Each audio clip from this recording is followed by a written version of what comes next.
السلام علیکم۔ یقیناً یہ میسیج آپ تمام لوگ جو ہیں وہ سن لیں گے۔ میرے ساتھ کل ایک واقعہ ہوا جو میں آپ کے ساتھ شیئر کروں۔ کل میں اسکول کے بعد پڑھانے کے لیے نیو فیلکن جہاں پی ایف چیپٹر بن رہا ہے وہاں میرے پاس ٹیوشن ہے، وہاں جاتا ہوں۔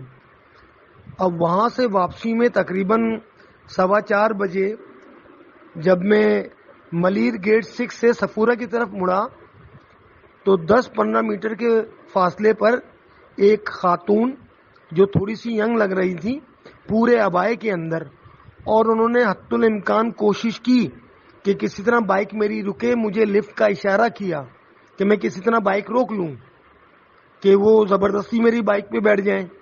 تو بہرحال میں تو سائڈ سے اور تھوڑا تیز کرتا ہوا سائڈ سے ہوتا ہوا لے کے چلا گیا۔ آس پاس کچھ گاڑیاں اور بھی تھیں، وہ بھی دیکھ رہی تھیں مجھے۔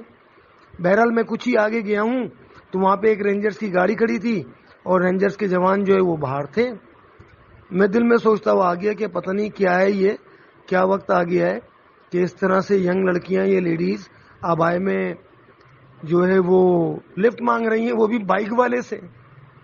اب میں گھر پر آ گیا، اس کے بعد میں نے آج ایسے ہی بیٹھے بیٹھے میں نے اپنی وائف سے ذکر کیا تو انہوں نے مجھے فیس بک پہ دکھایا کہ یہ چل کیا رہا ہے۔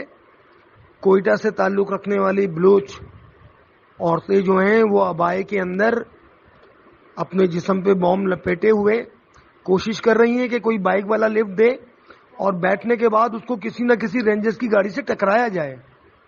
تو آپ تمام لوگ محتاط رہیں، کہیں کسی بھی طرح سے، چاہے خاتون بالکل بوڑھی ہوں یا ینگ ہوں، برقعے میں ہیں، عبائے میں ہیں، ان کو لفٹ نہ دیں۔ کسی بوڑھی عورت پہ ترس کھا کے کہ جناب کہاں کچھ دور چھوڑ دیں، ایسا مت کیجیے گا۔ یہ واقعات مزید ابھی بڑھتے ہی جائیں گے جس طرح کی خبریں چل رہی ہیں، کیونکہ میرے تو ان لاز جو ہیں وہ کوئٹہ گئے ہوئے ہیں، وہاں سے بھی خبریں مجھے مل رہی ہیں۔ تو برائے کرم محتاط رہیے، اللہ ہم سب کو اپنے حفظ و امان میں رکھے، آمین۔